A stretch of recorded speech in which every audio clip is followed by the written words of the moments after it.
ai presidenti 30 vjeçar në një vend caktuar në Afrikë, vendos një mikun e vet që të marrë një koncesion, të bëjë një zhvillim, të përfitojë, ky është modeli.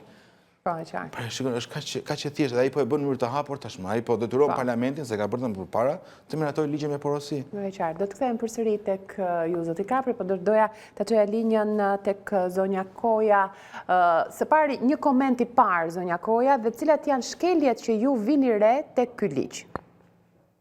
Në vazhdim të asaj çfarë tha zoti Kapri, unë do doja të hyja pak edhe më në teknikalitete ose në sqarimin teknik të historisë që përse kjo procedurë. Të lutem sa më thjesht për publikun që ta kuptojmë më shumë.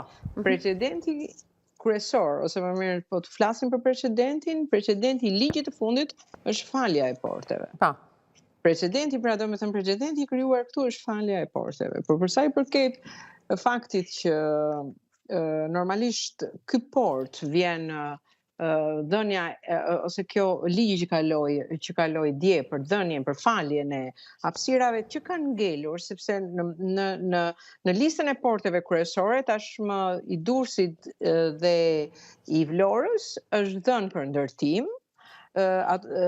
Porte komerciale të cilat kanë ngelur, mund të themi, janë pak, është i Shëngjinit dhe i Sarandës, dhe pastaj ky ligj hap për të gjitha ato hapësirat e tjera që përgjithsisht përfshin porte që janë akoma nën varësinë e ushtrisë, po themi. Dhe këtë na e thot sidomos një ekspert i fushës, i cili na shpjegon se si ky ligj, po e nis mbrapsht, në fakt do doja ta nisja që nga fillimi, por që ky është mbërthyer pikërisht, ky ligj që është kaluar dje, është mbërthyer me një ligj të kaluar në korrik të vitit të kaluar, i cili i heq kompetencën presidentit për të dhënë aprovimin për këto hapësira dhe me ligjin që kaloi dje, kjo i jepet ekskluzive kryeministrit. Por përpara se të vazhdoja, ose më mirë, për këto do të vlisnin shumë më shumë se unë ekspertë që kanë lidhje,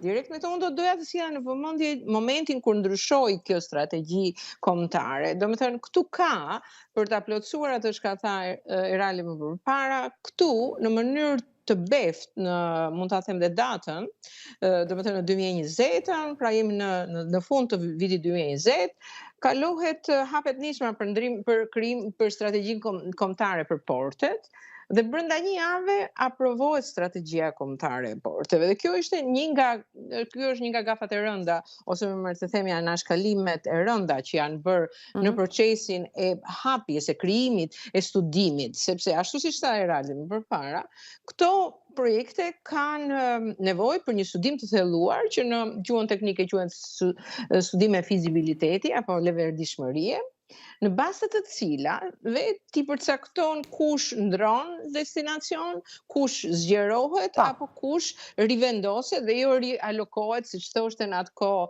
Ministria e Infrastrukturës, e cila nuk dinte as termin e saktë, thoshte porti i Durrësit rialokohet diku aty në Porto Roman dhe nuk e dinte as vendin.